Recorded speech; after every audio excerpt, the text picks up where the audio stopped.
Oh, by the way, update on this issue. Full sellout from the White House for the majority of rail workers who rejected the deal the president brokered, preemptively denying them the right to strike. This was the which side are you on moment, and the White House chose the railroad bosses. This is exceedingly rare in the U.S. for a White House to have direct control over union negotiations. This one was a layup. Put forward a bill to include paid sick days, cost the railroad carriers a fraction of their insane profits, improves freight rail service, and Biden refuses. I'm calling on Congress to pass legislation immediately to adopt a tentative agreement between the railroad workers and operators. Joseph Robinette Biden puts out a statement from the White House. This agreement was approved by labor management negotiators in September. It was not. It was a tentative agreement. The actual rank and file voted on ratifying the contract and voted against ratifying it. Now that Brandon knows that that the rank and file are not happy with it, remember when I told you it was just like passing the buck off until after the midterm election? Yeah, now that the red wave has been cast aside, here we are. I told you that this was going to happen, and it's happening. Talking about how a rail shutdown would devastate our economy. Yeah, no shit, dog. As a proud pro-labor president, I'm reluctant to override the ratification procedures as the views of those who voted against the agreement. But in their case, where the economic impact of a shutdown will hurt millions of other working people and families. That's such a funny line, dude. Literally, he's like, I'm so pro-labor, but also like I'm pro-other people labor, other labor too. Being a Democrat in 2022 is just not saying the 14 words. Yep, exactly. I'm a pro-labor president. I like when labor happens. I don't like when labor stops. My man literally said, I will eradicate the leverage that you have, which is a work stoppage that will be devastating to the fucking economy. And I will override your ratification process. Can the rail workers still strike? Yes, but it's like deeply, deeply punitive. I don't know what the exact details are, but considering that they are a part of like a really important a part of the infrastructure that literally delivers like shit that you need for your water supply to be clean, they will have no protections whatsoever and will probably be punished devastatingly hard. I'm telling you, like this is like National Guard comes in with weapons drawn to force you into work type shit. Like they're not just like this is not like a Postmate strike or something. This is like straight up, like it would be considered highly, highly illegal. They would need to ratify their union contracts before December 9th strike deadline to avert a rail shutdown, renewing pressure on Congress to intervene. And Biden is basically also pressuring Congress to not fix it. Like here, he literally says some in the Congress want to modify the deal to either improve it for labor or for management. However, well-intentioned, any changes would risk delay and a debilitating shutdown. Like he's literally applying pressure to Congress for a non-ratified contract to go through. Like that's not how unions work, man. The entire point of a fucking union is so that the rank and file has a say. Love being pro-labor and doing this. What is this? Understanding the Railway Labor Act. Railway Labor Act was originally passed in 1924.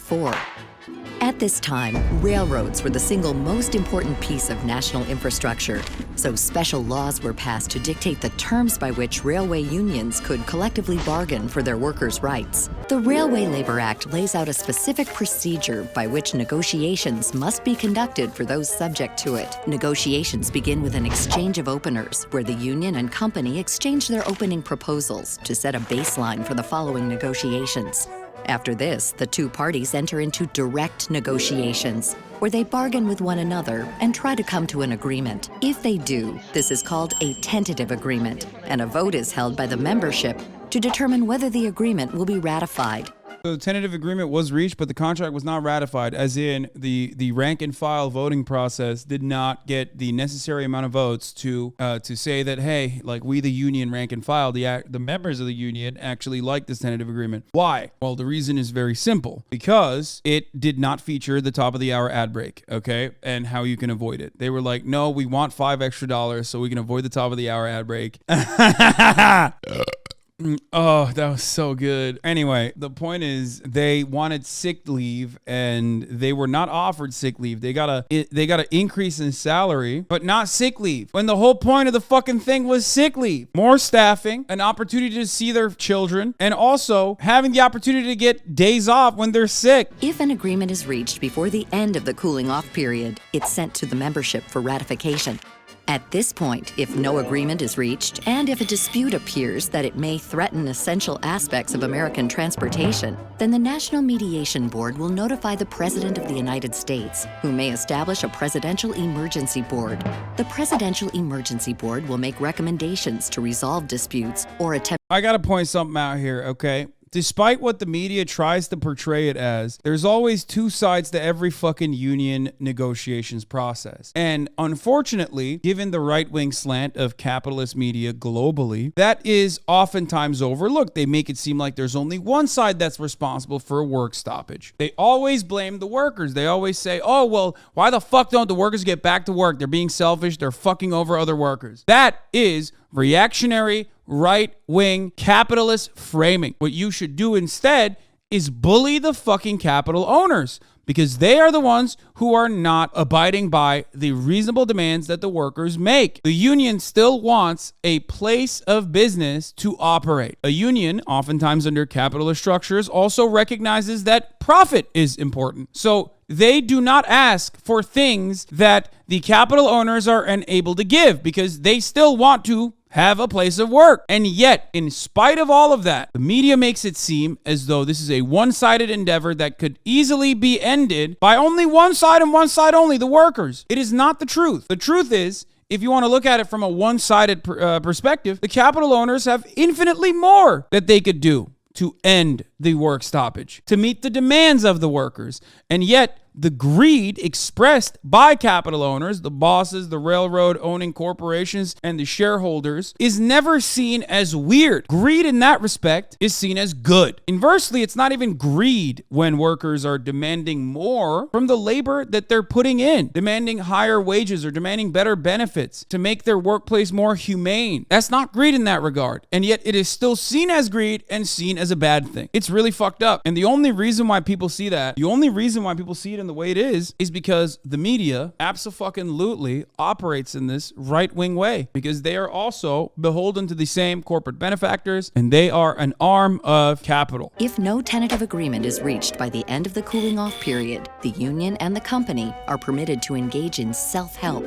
This is a crucial point. Only at this point may the parties engage in self-help. For example, the union may strike, or the company may impose unilateral work rules or lock out union members from working. So if they were to do that, okay, I don't even know if it would ever get to that point, but this would be an unauthorized illegal strike, because this is an essential service that like railroads are offering. One of the things that they would probably do is literally strike. If there's a picket and they're doing a work stoppage, they would most likely bring in the National Guard and force scabs to work, and the union members would try to stop the scabs from going into the workplace, and they would either use the military, most likely they would either use the military or the police force to break through that and bring in scabs and continue force the railroads to operate in the way that they were. Even though whenever they do actually bring scabs, or sometimes bring like front office people, this is something that's done. This was done at the Kellogg's factory, if you remember. A lot of issues arise, because the reality is that these motherfuckers who are scabbing aren't professionals. They don't know how to fucking use the equipment. They did this in John Deere. Someone lost their leg, if I'm not misremembering. Remember when John Deere had a fucking factory-wide strike, and they tried to bring in the front office people? They tried to bring in the people in like the higher ups to go work on the factory floor, and they didn't know how to use the professional equipment. You could literally cause people to kill people. If we're talking about trains and railroads, if you're gonna make people who don't know how to fucking use the railroads conductors and people who are line operators, you could actually end up killing a bunch of